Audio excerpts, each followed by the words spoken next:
vous avez une responsabilité en fait. C'est vraiment une responsabilité. On a des études qui démontrent encore une fois que quand on voit quelqu'un qui nous ressemble, que ça soit, je sais pas, quelqu'un de noir par exemple, que ça soit un asiatique, que ça soit quelqu'un qui ait vécu des choses atroces dans sa vie, que ça soit quelqu'un gender fluid, enfin peu importe. Quand on voit quelqu'un qui nous ressemble faire quelque chose d'extraordinaire, pour moi l'extraordinaire, on en est tous capables, on est des milliards sur Terre. On est des milliers à avoir fait les Jeux. On est encore un peu moins à avoir été médaillé olympique. Et pour moi, mon extraordinaire, c'est ça. Ça a été d'être capable de switcher à un moment donné pour devenir médaillé olympique. Et je pense que tous, dans nos domaines respectifs, en croyant en notre objectif et surtout en nous et en étant toujours bien entourés, on est capable de faire quelque chose d'extraordinaire. D'extraordinaire pour nous, mais d'extraordinaire aussi pour les personnes qui nous entourent et de changer peut-être quelque chose en tout cas dans leur vie.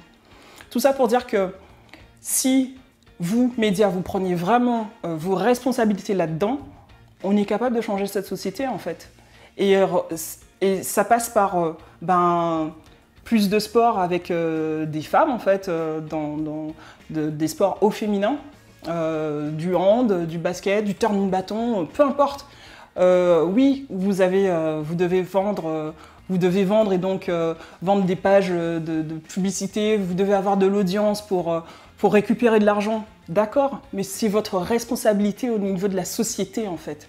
C'est donner à une gamine, c'est donner à un jeune qui vit à 8000 km et qui regarde la télé, qui se dit « Waouh, elle est en équipe de France, elle est médaillée olympique ». Et c'est de lui donner l'envie de faire quelque chose. C'est de lui dire en fait, ouais, en fait, tu peux y arriver toi aussi. Moi, jusqu'à Laura, qui était la première championne olympique à l'épée dames, à aucun moment je me suis dit que je regardais les jeux, je regardais tous les gros événements sportifs, quels qu'ils soient. Mais à aucun moment je me suis dit que j'allais me projeter dans ce truc-là. Pourtant, ce jour-là, je savais que j'allais être médaillée olympique. Parce que je l'ai vu, parce que je me suis identifiée à quelqu'un qui me ressemble en fait, qui vient de chez moi, qui vient de la Guadeloupe, qui est noir dans un sport où le racisme est quand même assez important, qui a morflé. Je me suis identifiée à elle et c'est de votre responsabilité. J'appelle à votre responsabilité sur ça, sur cette représentativité et surtout sur cette représentation. S'il vous plaît, arrêtez de nous montrer des femmes qui montrent leurs fesses pour vendre un dentifrice. On n'aura pas les dents plus blanches avec... Enfin, c'est ridicule. C'est ridicule. Vous avez aussi cette responsabilité du changement. C'est mon mot de la fin.